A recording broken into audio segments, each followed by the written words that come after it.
Hello everyone, and welcome to this physics and mathematics session. Today, we're tackling a fascinating problem that connects quantum mechanics to the practical identification of elements. Given the wavelength of a K-alpha X-ray line, how can we determine the element it originated from? This kind of analysis is crucial in fields like material science, medical imaging, and even forensic science. Let's begin by visualizing the process. Step 1. Describing the diagram. Imagine an atom with its electrons orbiting the nucleus in distinct energy shells or levels. We typically label these shells K, L, M, and so on, starting from the innermost shell. For an X-ray to be produced, an electron from an outer shell must fall into an empty spot in an inner shell. A K-alpha X-ray specifically occurs when an electron from the L shell, which is the second shell, transitions down to fill a vacancy in the K shell, the innermost shell. So our diagram would show the nucleus at the center, surrounded by concentric circles representing the K, L, and M shells. An arrow would point from the L shell to the K shell, indicating the electron transition that emits the K-alpha X-ray. Step 2. Identifying key variables and constants. To solve this, we need to identify the key quantities. 2. Lambda. This represents the wavelength of the emitted X-ray. Its value is given as 0.0721 nanometers. Rydberg constant R.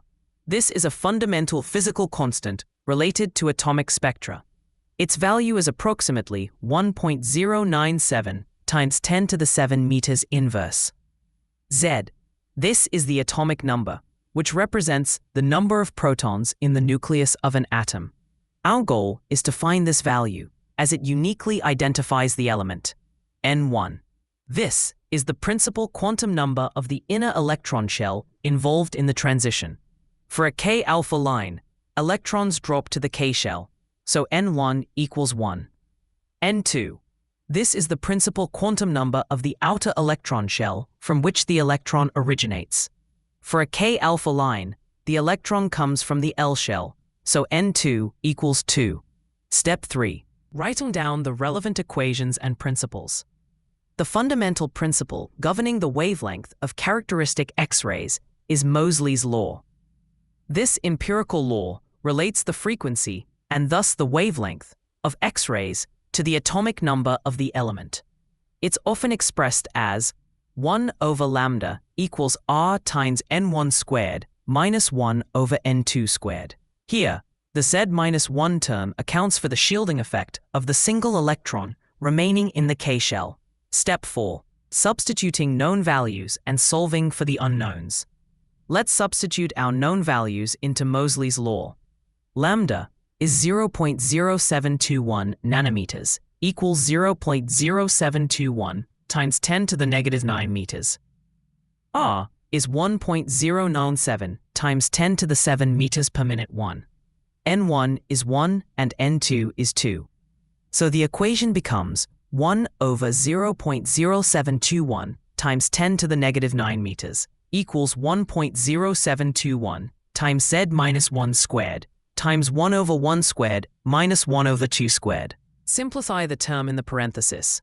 1 over 1 minus 1 over 4 equals 4 over 4 minus 1 over 4 equals 3 over 4. Now our equation is 1 over 0.0721 times 10 to the negative 9 equals Z minus 1 times 1.4 to solve for Z minus 1. This rearranges the equation to the product, insulation, and analysis to the known transition elements. 0.82275 times 10 to the 7 Z minus 1 times 13869625514 over 822750. Z minus 1 squared equals 118.7. Z minus 1 is approximately 41.057. Finally, solve for Z. Z equals 1 plus 41.057. Since the atomic number Z must be an integer, we round this to the nearest whole number. Z equals 42.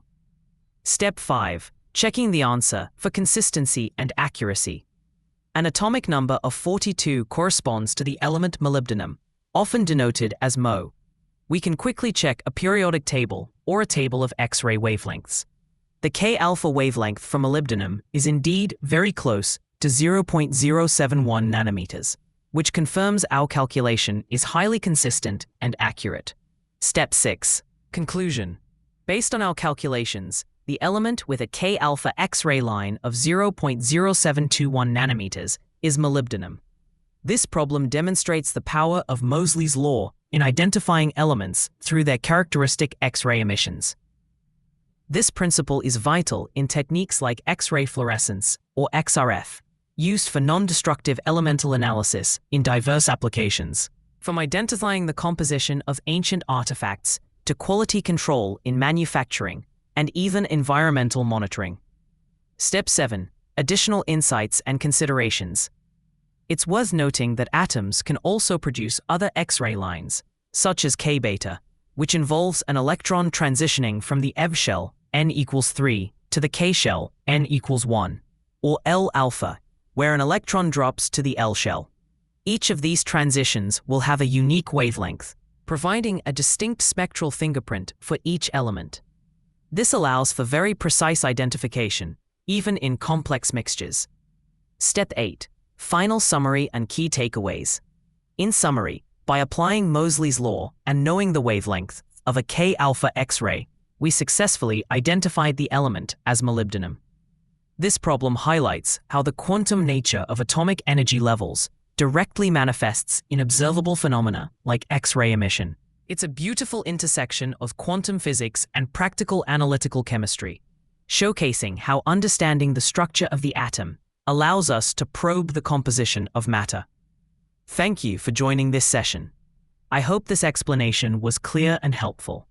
If you found this video useful, please consider liking it, sharing it with your friends, and subscribing to the channel for more physics and mathematics content. Feel free to leave any questions or comments below.